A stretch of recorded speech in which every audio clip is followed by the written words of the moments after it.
Muy buenos días, mi nombre es Alison Ponce y pertenezco al área de Psicología, primer semestre paralelo B. Hoy les hablaré sobre el cerebelo y sus conexiones, la formación reticular y el sistema límbico. También hablaremos sobre el sistema ventricular líquido cefalorraquídeo, las barreras hematoencefálicas y hematorraquídeas y la irrigación del encéfalo y la médula espinal. El cerebelo desempeña un papel muy importante en el control de la postura y los movimientos voluntarios. Influye la forma inconsciente de la contracción suave de los músculos voluntarios y coordina cuidadosamente sus acciones junto con la relación de las antagonistas. Ejerce su control a través de la corteza cerebral y el tronco encefálico. Espectro macroscópico del cerebelo. Está conectado con la cara posterior del tronco del encéfalo por 3 hemisferios de fibras nerviosas denominadas pedúnculos cerebrosos superiores, medios e inferiores. Estructura del cerebelo.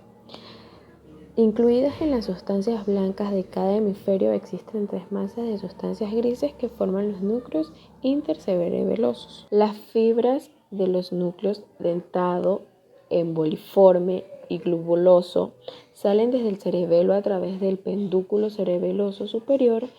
Las fibras del núcleo fastigial salen a través del pedúnculo cerebeloso inferior.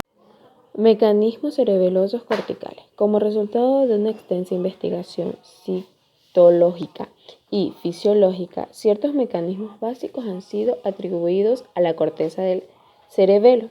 Las fibras trepadoras y musgosas constituyen las 2 líneas principales de la entrada en la corteza y tienen un efecto excitador sobre las células del Purkinje. Las fibras aferentes cerebelosas. Fibras aferentes cerebelosas desde la corteza cerebral. La corteza cerebral envía información al cerebelo por 3 vías: la vía corticopontocerebelosa, la vía cerebro-oliverosa y la vía cerebro-reticuloverosa. Fibras aferentes cerebelosas procedentes de la médula espinal. La médula espinal envía información al cerebelo desde los receptores sensitivos somáticos por 3 vías: festículo espinocerebroso anterior, festículo espinocerebroso posterior y festículo cono cerebeloso. La formación reticular y el sistema límbico.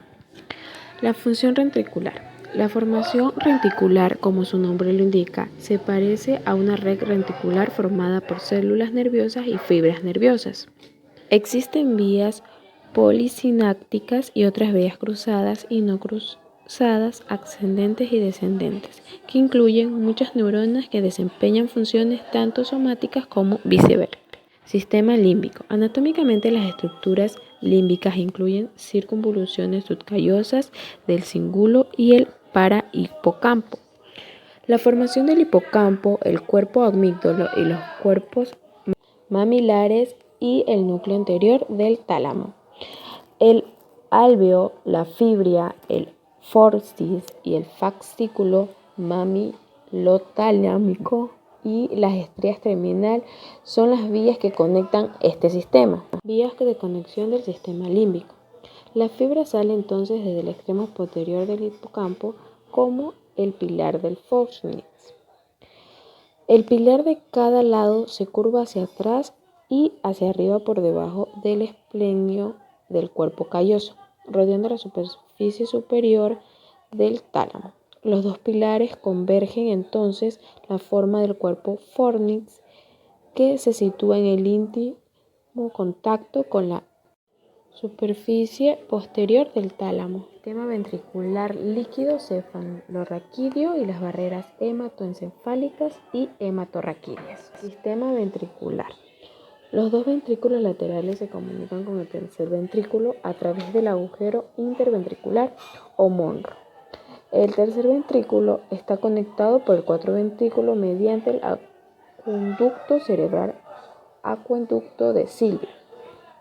En el cuarto ventrículo, a su vez, se continúa con el conducto epidérmico estrecho de la médula espinal y a través de los 3 agujeros en su parte superior con el espacio subaracnio. Ventrículos laterales.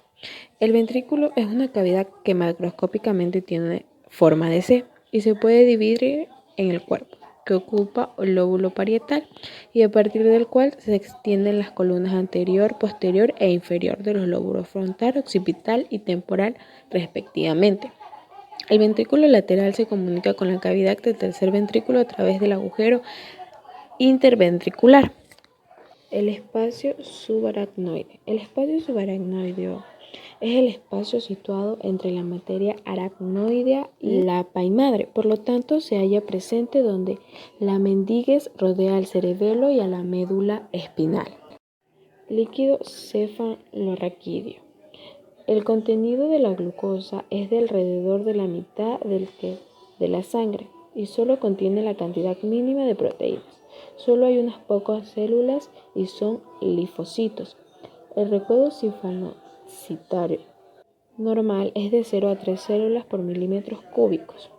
La presión del líquido cefalorraquídeo se mantiene considerablemente constante.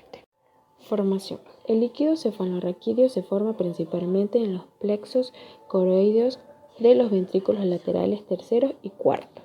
Parte de él se origina en las células epidérmicas que recubren los ventrículos y las sustancias encefálicas a través de las especies perivasculares, barreras hematoencefálicas y hematorraquídeas. El sistema nervioso central requiere de un medio estable para funcionar normalmente. Esta estabilidad se proporciona el aislamiento del sistema nervioso central en la sangre mediante la existencia de las llamadas barreras hematoencefálicas y hematorraquídeas.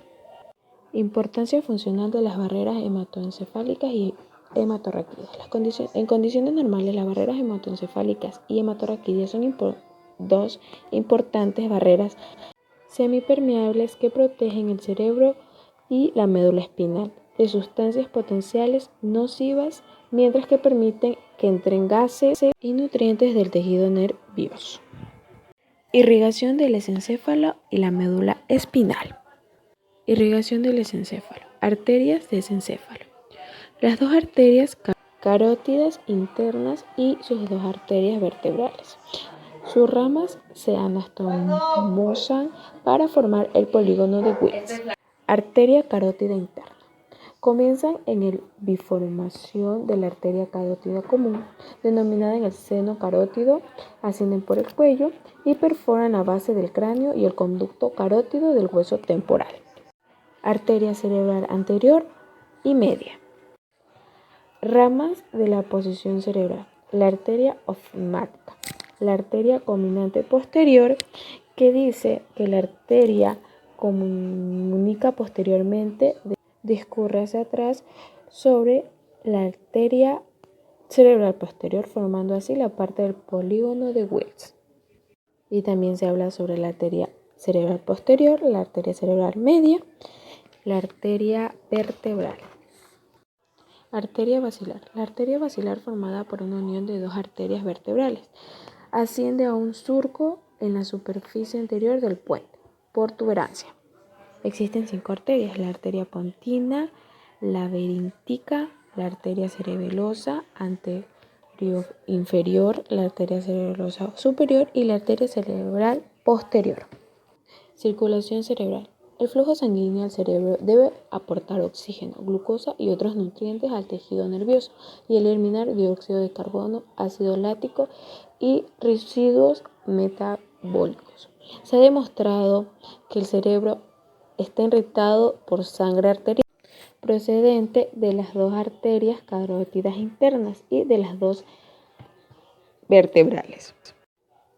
Irritación de la médula espinal. Arterias de la médula espinal. La médula espinal recibe soporte sanguíneo en 3 arterias pequeñas, 2 arterias espinales posteriores y la espinal anterior. Venas de la médula espinal. La médula espinal drenan en 6 canales longitudinales tortuosos que se comunican superiormente desde el cráneo con la vena del cerebro y con los senos venosos. Notas clínicas. Las arterias distribuidoras, las arterias cerebrales interior y posteriores que producen el polígono de Wills, pasan por encima de la superficie externa del cerebro y se antesonan en las otras. Hay ciertos síndromes arteriales cerebrales: oclusión de la arteria cerebral anterior, oclusión de la arteria cerebral media, oclusión de la arteria cerebral posterior, oclusión de la arteria carótida interna y oclusión de la arteria vertebrobasilar. Gracias.